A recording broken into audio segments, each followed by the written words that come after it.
ഫവാസ്, നമസ്കാരം. നമസ്കാരം. ഇന്ന് മുഖ്യമന്ത്രി വി.ഡി. സതീശനെയും മന്ത്രിസഭയെയും ഏറ്റവും കൂടുതൽ അസ്വസ്ഥമാക്കുന്ന ഒരു വിഷയമാണ് ലീഡർ നിയമനവുമായി ബന്ധപ്പെട്ട് ഉയർന്നു വരുന്ന വിവാദം. അലോഷ്യസ് സേവ്യർ, KSUവിൻ്റെ സംസ്ഥാന അധ്യക്ഷൻ, അദ്ദേഹം മുഖ്യമന്ത്രി പിണറായി വിജയനെതിരെ തന്നെയാണ് ഇപ്പോൾ ഈ വിഷയവുമായി ബന്ധപ്പെട്ട്, അതായത് ഈ ലീഡർ നിയമനവുമായി ബന്ധപ്പെട്ടൊരു വിവാദം ഉണ്ടാക്കിയിരിക്കുന്നത്. ഈ ലിയോണോ ജോൺ എന്ന് പറയുന്ന അവർ SFI പ്രവർത്തകയായിരുന്നു. അതുകൊണ്ട് തന്നെ പിൽക്കാലത്ത് അവർ ഈ ലോയേഴ്സ് കോൺഗ്രസ് എന്ന സംഘടനയിലേക്ക് വന്നതാണ്. അതുകൊണ്ട് തന്നെ ഒരു കാരണവശാലും നമ്മുടെ സർക്കാർ ഭരണത്തിലിരിക്കുമ്പോൾ അത്തരം ആളുകളെ എന്തിനാണ് പരിഗണിക്കുന്നത്, അല്ലെങ്കിൽ ആ പരിഗണന തെറ്റായിപ്പോയി അവരെ നിയമിച്ചതിൽ ചില അസ്വാഭാവികതകളുണ്ട് എന്ന് ചൂണ്ടിക്കാണിച്ചുകൊണ്ടാണ് മുഖ്യമന്ത്രിയെ കാണുന്നതിന് വേണ്ടി അലോഷ്യസ് സേവ്യർ ശ്രമിച്ചതും പിന്നീട് മുഖ്യമന്ത്രിയെ കാണാൻ സാധിക്കാത്തതിലുള്ള കുണ്ഠിതം പരസ്യമായി അദ്ദേഹം വ്യക്തമാക്കുകയും പിന്നീട് KPCC പ്രസിഡന്റിന് കത്ത് നൽകുകയെല്ലാം ചെയ്തത്. ഇത് കേരളത്തിലെ കോൺഗ്രസിനെ സംബന്ധിച്ചിടത്തോളം വലിയ വിവാദ വിഷയമായിരിക്കുന്നു എന്നുള്ളതാണ് എടുത്തു പറയേണ്ട ഒരു വസ്തുത. പക്ഷേ ഇതിന് വി.ഡി. സതീശൻ പറയുന്ന ഒരു കാര്യം, ഈ ജിയോണ ജെയിംസ് എന്ന് പറയുന്ന ഈ അഭിഭാഷക, അവർ 2022 മുതൽ, അതായത് പിണറായി വിജയൻ്റെ ഭരണകാലത്ത് തന്നെ, പിണറായി വിജയൻ ഭരിക്കുമ്പോൾ അവർ പിണറായി വിജയൻ്റെ പ്രതിപക്ഷമായി വർത്തിച്ചിരുന്ന ഒരു വക്താവാണ്. അന്ന് കോൺഗ്രസിനോടൊപ്പം തന്നെ അവർ ചേർന്നതാണ്. 2022 മുതൽ ഈ ലോയേഴ്സ് കോൺഗ്രസ്സിൽ അവർ മെമ്പർഷിപ്പുള്ളവരാണ്. അപ്പോൾ അവർ ലോയേഴ്സ് കോൺഗ്രസ് സമർപ്പിച്ചിരുന്ന ഈ പ്ലീഡർ പട്ടികയിൽ ആരൊക്കെ നിയമിക്കണം എന്നുള്ളതിൻ്റെ റെക്കമെൻഡേഷൻ ആ പട്ടികയിൽ ഇവരുടെ പേര് കൂടി ഉൾപ്പെടുത്തിയിട്ടുണ്ടായിരുന്നു എന്നുകൂടി വി.ഡി. സതീശൻ ആ ഫോം എടുത്ത് കാണിച്ചുകൊണ്ടാണ് പറഞ്ഞത്. ഇവിടെ പിന്നെ ഏത് തരത്തിലാണ് വിമർശിക്കാൻ പറ്റുക, തെറ്റ് പറ്റിയതെന്ന് വി.ഡി. സതീശൻ ചോദിക്കുമ്പോൾ ഡീൻ കുര്യാക്കോസും ഇത് തന്നെയാണ് പറഞ്ഞത്. MP ഡീൻ കുര്യാക്കോസ് പറഞ്ഞതും ശരിയാണ്. പ്ലീഡർ നിയമനത്തിന് വേണ്ടിയിട്ട് ഇവരുടെ പേര് താൻ ശുപാർശ ചെയ്തിട്ടുണ്ടായിരുന്നു. പക്ഷേ ജിയോണ ജെയിംസ് 2022 മുതൽ കോൺഗ്രസിൻ്റെ ഭാഗമാണ്. ലോയേഴ്സ് കോൺഗ്രസ്സിൽ അവർ മെമ്പർഷിപ്പ് ഉണ്ട്. മാത്രമല്ല മറ്റു പാർട്ടികളിൽ നിന്ന് കോൺഗ്രസ്സിലേക്ക് വന്ന ആളുകളെ രണ്ട് കൈ നീട്ടി സ്വീകരിച്ചിട്ടുണ്ട്. അവർക്കൊക്കെ മത്സരിക്കാൻ സീറ്റും കൊടുത്തിട്ടുണ്ട്. അവരിൽ പലരും ജയിച്ച് MLA-മാരുമായി വന്നിട്ടുണ്ട്. അങ്ങനെ അവരെ സ്വീകരിക്കാമെന്നുണ്ടെങ്കിൽ തീർച്ചയായും പിന്നെ എന്തിനാണ് ജിയോണ ജെയിംസിൻ്റെ ഈ പ്ലീഡർ നിയമനവുമായി ബന്ധപ്പെട്ട് ഇത്രത്തോളം വലിയ വിവാദങ്ങൾ ഉണ്ടാക്കുന്നത്? അപ്പോൾ അലോഷിയൊക്കെ പഠിച്ചിരുന്ന സമയത്ത്, അവർ KSU ആയിരുന്ന സമയത്ത് ഈ ജിയോണ SFIയുടെ പ്രവർത്തകരായിരുന്നു എന്നുള്ളതാണ് ചൂണ്ടിക്കാണിക്കപ്പെടുന്നതെങ്കിൽ അത് തീർത്തും ബാലിശമായ ന്യായമാണ് എന്നുള്ളതാണ് ഡീൻ കുര്യാക്കോസ് പറയുന്നത്. ഈ പ്രശ്നം പക്ഷേ നിലവിൽ പ്ലീഡർ നിയമനവുമായി ബന്ധപ്പെട്ടൊരു വിഷയം ചൂണ്ടിക്കാണിക്കുന്നു എന്നല്ലാതെ വി.ഡി. സതീശൻ മുഖ്യമന്ത്രി ആയപ്പോൾ മുതൽ വി.ഡി. സതീശൻ മുഖ്യമന്ത്രി ആകാൻ പാടില്ല, ചില ആളുകളൊക്കെ മുഖ്യമന്ത്രി കുപ്പായം അടിച്ച് കാത്തിരിക്കുന്നുണ്ടായിരുന്നു. അവരിപ്പോഴും അത് ദിവസവും എടുത്ത് ചുളിവ് നിർത്തി ഇസ്തിരിയിട്ട് മടക്കി വയ്ക്കുന്നുണ്ട്. ഇന്നല്ലെങ്കിൽ നാളെ എനിക്ക് ആ കുപ്പായം ഇട്ട് ആ കസേരയിൽ ഇരിക്കാൻ പറ്റും എന്നിപ്പോഴും സ്വപ്നം കാണുന്ന ചില ആളുകൾ.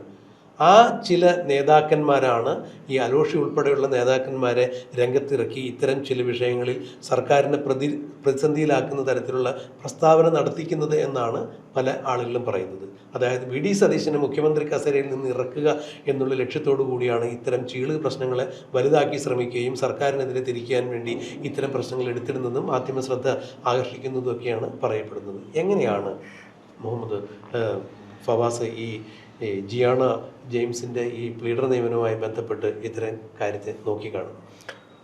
ഒന്ന്, ഈ പറഞ്ഞ പോലെ ഭരണത്തിലേറി 2 മാസം തികയുന്നേ ഉള്ളൂ.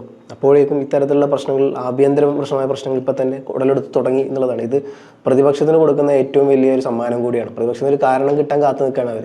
സ്വാഭാവികമായിട്ടും ഒരു സാധനം ആളിക്കത്തിക്കും എന്നുള്ളതാണ്. അപ്പോൾ ഇതിൽ ജിയോണ ജെയിംസിൻ്റെ കാര്യത്തിൽ പറയുകയാണെങ്കിൽ മുൻപ് അദ്ദേഹത്തിൻ്റെ പാർട്ടി ഏതായിരുന്നു എന്നുള്ളതാണ് ഇപ്പോൾ ചർച്ചാ വിഷയം നടക്കുന്നത്.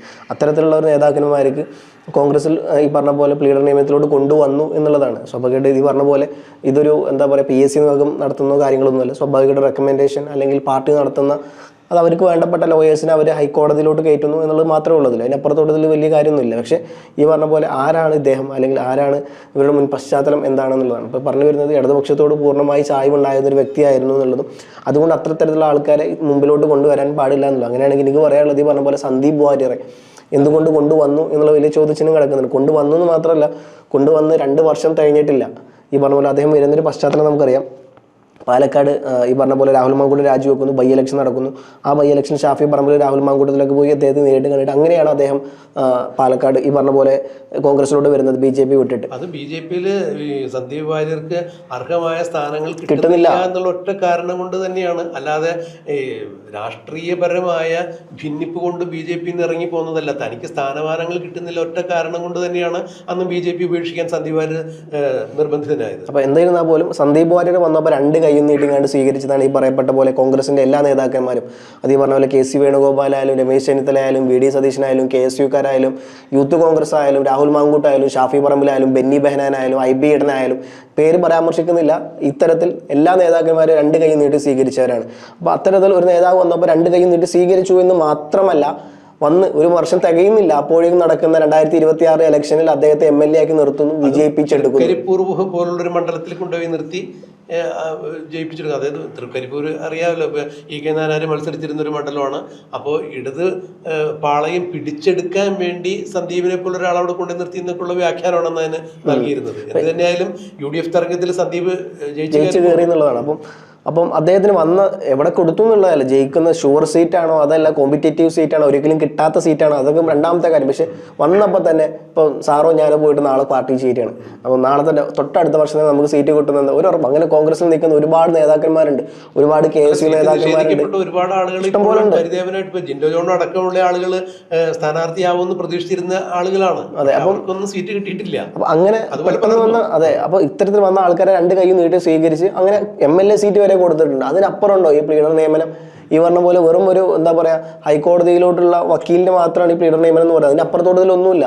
അതും സതീശൻ സ്വന്തം ഇഷ്ടപ്രകാരമല്ലേ ചെയ്തിട്ടുള്ളത്, അവർ കൊടുത്ത ലിസ്റ്റിൽ നിന്നാണ് അദ്ദേഹം അംഗീകാരം കൊടുത്തിട്ടുള്ളത്. അതിന് പിന്നെ അവർ ന്യായം പറയുന്ന മറ്റൊരു കാര്യം, ഈ പറയപ്പെട്ട ആ വ്യക്തിയുടെ പേരൊക്കെ ഏറ്റവും ലാസ്റ്റാണ് ഞങ്ങൾ എഴുതി കൊടുത്തിട്ടുണ്ടായിരുന്നത്. സതീശൻ മുമ്പിൽ നോക്കിയിട്ടാണ് കൊടുക്കേണ്ടതെന്നുണ്ടെങ്കിൽ മുമ്പത്തേർക്ക് മാത്രം കൊടുക്കണമായിരുന്നു. എന്തിനാണ് ലാസ്റ്റുള്ള ആളെ ഒന്ന് കൊടുത്തെന്നൊക്കെയാണ്. എനിക്ക് ആ പേര് അവർ ഒട്ടും ഒഴിവാക്കണമായിരുന്നു. ആ പേര് കൊടുക്കേണ്ട കാര്യം ഉണ്ടായിരുന്നില്ല.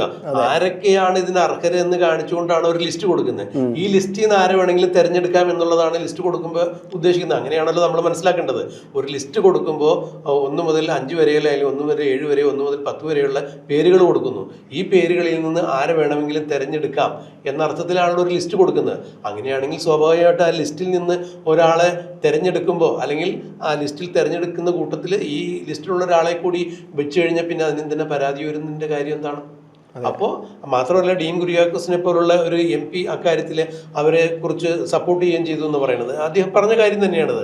ഞാൻ പറഞ്ഞു, അവരെ എനിക്ക് 2022 മുതൽ അറിയാം, അവർ ലോയേഴ്സ് കോൺഗ്രസിൻ്റെ ഭാഗം തന്നെയാണ്. തീർച്ചയായും പിണറായി വിജയൻ മുഖ്യമന്ത്രി ആയിരിക്കുമ്പോൾ പിണറായി വിജയന് എതിരെ അവർ സംസാരിച്ച് ലോയേഴ്സ് കോൺഗ്രസിൻ്റെ ഭാഗമായെന്ന് സംസാരിച്ച ആളാണെന്നൊക്കെ അവരും പറയുമ്പോൾ പിന്നെ ഇവിടെ എന്തിനാണ് ഈ അനാവശ്യമായ വിവാദം ഉണ്ടാക്കുന്നത് എന്ന് ചിന്തിക്കുമ്പോൾ എനിക്ക് മനസ്സിലായ ഒരു കാര്യം, 2026 മുഖ്യമന്ത്രി കുപ്പായം അടിച്ച് ഇസ്തിരിയിട്ട് കാത്തിരുന്ന ചില ആളുകളുണ്ട്, AICC നേതാക്കന്മാർ. അതെ, അപ്പോൾ ആ കുപ്പായം എപ്പോഴെങ്കിലും ഒന്ന് എടുത്തണിയാൻ വേണ്ടി അനുകൂലമായൊരു സാഹചര്യം ഉണ്ടാക്കാൻ വേണ്ടി അവർ ഒരുപാട് പാടുപെട്ടിട്ടുണ്ടായിരുന്നു. അതായത് VD സതീശന് കൃത്യമായ പിന്തുണ ഉണ്ടായിരുന്നത് മുസ്ലിം ലീഗ് എന്ന ഘടകകക്ഷിയാണ്. ഘടകകക്ഷിയിലെ ഏറ്റവും വലിയ കക്ഷിയും മുസ്ലിം ലീഗ് തന്നെയാണ്.